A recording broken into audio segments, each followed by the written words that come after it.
प्रिय श्रोताओं, आज हम श्रीमद् भगवद गीता के दूसरे अध्याय के उन अद्भुत श्लोकों का अध्ययन करेंगे जिनमें भगवान श्री कृष्ण ने आत्मा के स्वरूप को स्पष्ट किया है।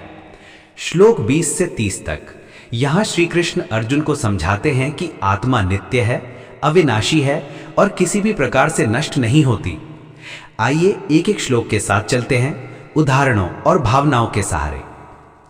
श्लोक 20।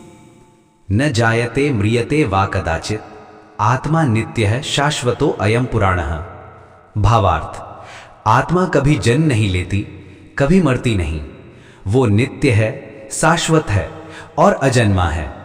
उदाहरण, जैसे सूर्य हर दिन उगता और डूबता हुआ दिखता है, पर वास्तव में वो कहीं नहीं जाता, केवल हमारी स्थिति बदलती है। वैसे ही आत्मा का जन्म और मरण हमें दिखाई देता है, पर आत्मा अजर अमर रहती है। अर्जुन, तू क्यों व्यर्थ शोक करता है? न तूने किसी को मारा, न कोई मरा, आत्मा तो सदा अमर है। श्लोक 21। वेदा वे नाशिनम नित्यम न हंतारमेतम मर्त्य। भावार्थ, जो जानता है कि आत्मा विनाशी है और नित्य है, वो कैसे किसी को मार सकता है या मरवा सकता है।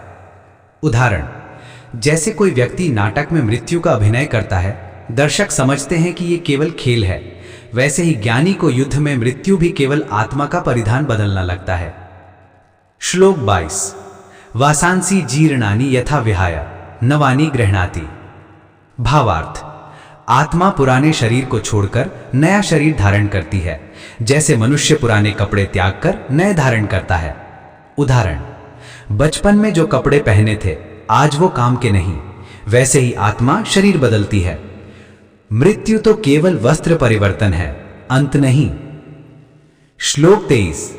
नयनम छिंदन्ति शस्त्राणि नयनम दहति पावकः न चैनम क्लेदयन्ति आपो न शोषयति मारुतः। भावार्थ, आत्मा को शस्त्र काट नहीं सकते, अग्नि जला नहीं सकती, जल भिगो नहीं सकता और वायु सुखा नहीं सकती। उदाहरण, जैसे हवा में तैरती गंध को कोई तलवार काट सकती है क्या?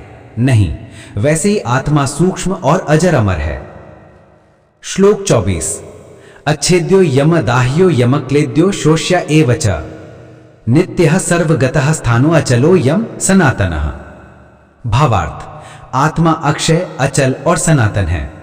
उदाहरण, जैसे आकाश को न कोई काट सकता है न जला सकता है, वैसे ही आत्मा भी अडिग है। श्लोक 25। अव्यक्तो यम चिंत्यो यम विकार्या यम उच्यते। भावार्थ, आत्मा अदृश्य, अचिंत्य और अविकार है। उदाहरण, जैसे हवा को आप देख नहीं सकते पर महसूस कर सकते हैं, वैसे ही आत्मा को इंद्रियों से नहीं केवल ज्ञान और अनुभूति से जाना जा सकता है। श्लोक 26 से 27। अथ चैनम नित्य जातम नित्यम वा मन्यसे मृतम जातस्य हि ध्रुवो मृत्यु ध्रुवम जन्म मृतस्य च। भावार्थ, यदि तुम आत्मा को नित्य जन्मने और मरने वाला भी मान लो, तब भी मृत्यु निश्चित है और मृत्यु के बाद जन्म भी निश्चित है, इसमें शोक कैसा?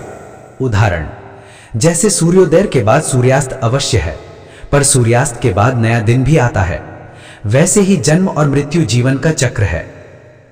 अर्जुन, तू क्यों इस अनिवार्य सत्य पर विलाप कर रहा है? जन्म और मृत्यु तो प्रकृति का नियम है। श्लोक 28। अव्यक्तादीनि भूतानि व्यक्तमध्यानि भारत अव्यक्त निधान्यव्य तत्र क पुनः परिदेवना। भावार्थ, जीव का आरंभ और अंत अदृश्य है, बीच का जीवन ही दृश्य है, फिर शोक क्यों?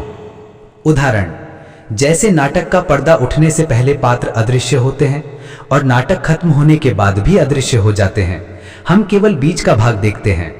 श्लोक 29। आश्चर्यवत पश्यति कश्चिदेनम। भावार्थ, कोई आत्मा को आश्चर्य की तरह देखता है, कोई आश्चर्य की तरह सुनता है और कोई जानकर भी समझ नहीं पाता। उदाहरण, जैसे समुद्र देखकर कोई मौन रह जाता है, कोई काव्य रचता है और कोई केवल लहरों को देखता रह जाता है। आत्मा का अनुभव भी ऐसा ही है, गूढ़ और अद्भुत। श्लोक 30। देहि नित्यम अवध्यो यम देह सर्व सभार की तस्मत् सर्वाणि भूतानि न त्वं शोचितुम महर्षि। भावार्थ, आत्मा कभी नाश को प्राप्त नहीं होती, इसलिए किसी के लिए शोक मत करो। उदाहरण, जैसे दीपक से निकली लौ बुझती नहीं, केवल दीपक बदलता है। आत्मा भी शरीर बदलकर शाश्वत यात्रा करती रहती है। समापन। धीमे करुणामय स्वर में, प्रियजनों, भगवान श्री कृष्ण का यह उपदेश केवल अर्जुन के लिए नहीं, हम सबके लिए है।